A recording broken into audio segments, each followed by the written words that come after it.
Nakailang check ka na ba kung may natanggap ka ng bonus program kay Facebook dyan sa may dashboard mo? Parehas ba tayo? Kasi nagsimula yan ngayong buwan, mid-March.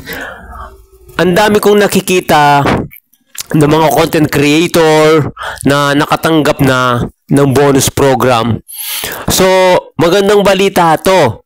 Kasi sa akin guys, nakailang check na rin ako sa dashboard ko. Hindi pa ako invited sa bonus program. Ikaw ba? Ganun din ba ang ginagawa mo? Check ka ng check pag pumasok sa isip mo o nakita mo na yung ibang content creator nakatanggap na o invited na sila sa bonus program. So, okay lang yan kung hindi pa tayo invited. Basta importante, tuloy-tuloy lang natin ang paggawa natin ng video na hindi tayo lumalabag sa policy ni Kuya Facebook, ni Kuya M, para hindi tayo niya papaluin. Okay lang yun, minsan nagkakamali tayo sa paggawa ng video, normal lang yun. Kasama yun sa process ng paggawa ng video. So, yun lang sa video ito.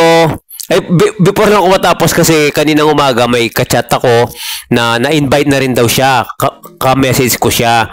And then sabi niya, magpipila pa lang siya ng payout niya, information. So, nagtanong siya sa akin, may mga conversation lang kami. Tapos, gagamitin niyang card or TIN number, wala pa. Sabi niya sa hobby niya.